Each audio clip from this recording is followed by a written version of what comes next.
សូមជូនរឿងយមលោកនិងទេវលោកអានិសង្សនិងទោសរបស់កុសលនិងអកុសលកម្ម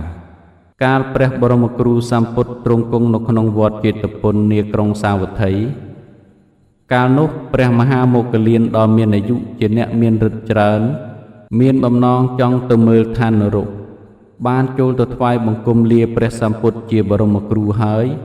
ក៏និមន្តទៅយមលោកពិនិត្យមើលស្ថានភាពទីកន្លែងនរកតាំងពីនរកតូចៗរហូតដល់នរកធំឈ្មោះអវជ័យជាដើម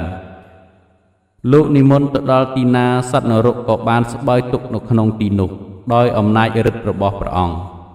មហានរកឈ្មោះអវជ័យកាលបើព្រះមោគលាននិមន្តទៅដល់ហើយគំនរភ្លើងក៏វិនិច្ឆ័យបាត់អស់មានផ្កាឈូកប៉ុនកង់រទេះផុសឡើងលោកក៏គង់លើផ្កាឈូកនោះ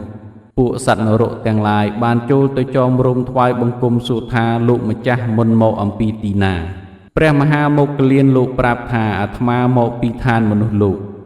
សត្វនរកទាំងឡាយបានឮដូច្នោះហើយក៏ផ្ដាំទៅញាតិមិត្តរបស់ខ្លួនថា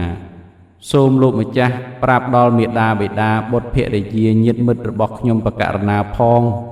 ខ្ញុំបកករណាជាកូនជាឪពុកម្ដាយជាមីងមាធ្លាក់ទៅកើតនៅក្នុងនរកសោយទុក្ខវេទនាជាយូរយារណាស់មកហើយមានសេចក្តីនឹករលឹកមកជាខ្លាំងណាស់អាណិតធ្វើបុណ្យដាក់ទានឧទ្ទិសកុសលបញ្ជូនឲ្យផងព្រះមហាមោគលានបានទទួលដំណឹងនោះហើយក៏ត្រឡប់មកឋានមនុស្សលោកវិញមុននឹងត្រឡប់មកលោកបានយកភ្លើងអវជ័យនរកប៉ុនគ្រាប់ស្ពៃខ្ចប់នឹងជាជីវររបស់លោកដោយឫទ្ធិមកដល់ឋានមនុស្សលោកបានប្រកាសប្រាប់ញាតិមិត្តមេដាបេដារបស់សត្វនរកទាំងនោះតាមបណ្ដាំពួកមហាជនទាំងឡាយដែលត្រូវជាញាតិមិត្តរបស់សត្វនរកបានដឹងឮដូច្នោះហើយក៏យំសោកបោកខ្លួនតែសពប្រាណលុះបន្ទោបងនៅសេចក្តីសោកនោះហើយបាននិមន្តព្រះសង្ឃមានព្រះពុទ្ធជាប្រធានមកថ្វាយតក្កិណាទានឧទ្ទិសកុសលបញ្ជូនផលទៅសត្វនរកទាំងនោះដោយអំណាចបុណ្យព្រះមោគលាននិងដោយសត្វនរកទាំងនោះមានចិត្តទន្ទឹងរង់ចាំទទួលផលផងក៏បានទទួលដោយបំណងពេលនោះសត្វនរកទាំងឡាយបានរួចចាក់ទុកតកើតនៅក្នុងឋានសួគ៌ជាច្រើនដូចមានបល័យនៅក្នុងគម្ពីរនោះថាតេនិរិយកសត្តាទុក្ខតាមុញ្ចន្តិតតោចវិទ្វាសកបតាំងពោរយងសុ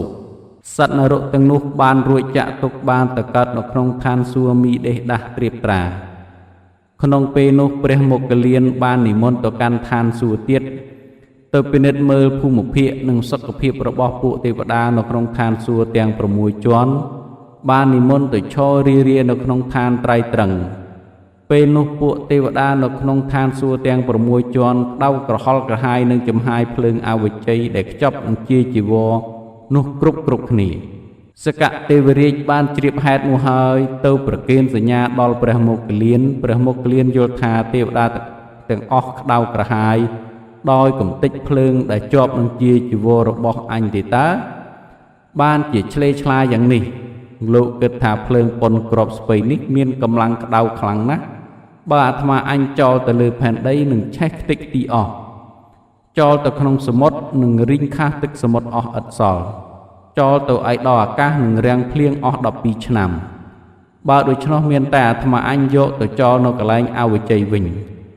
ក៏យកទៅចោលនៅក្នុងអវជ័យនោះទៅហើយនិមន្តទៅថ្វាយបង្គំព្រះសម្ពុទ្ធជាបរមគ្រូក្រាបទូលដំណឹងអំពីយមលោកនិងទេវលោកដោយសពគ្រប់ព្រះសម្ពុទ្ធទ្រង់ប្រារព្ធនៅហេតុនោះហើយក៏និទាននៅធម្មទេសនាដល់ពុទ្ធបរិស័ទទាំងឡាយថានហិធម្មោអហិធម្មោចៈឧភោសមវិបាកិណោអធម្មោនិរិយ៉ាងនេតិធម្មោបាបេតិសុគតੰសភាវៈ2ប្រការគឺកុសលធម៌1អកុសលធម៌1ឲ្យផលមិនស្មើគ្នាអកុសលធម៌តែងនាំសត្វទៅនរកកុសលធម៌តែងនាំសត្វទៅកាន់ឋានសួគ៌លុះចប់ធម្មទេសនានេះហើយពួកពុទ្ធបរិស័ទទាំងឡាយបានលុះនៅមគ្គផលភិសម័យចំនួន 34,000 នាក់នៅក្នុងវេលានោះឯងរឿងនេះចប់តែប៉ុណ្ណេះសូមអរគុណ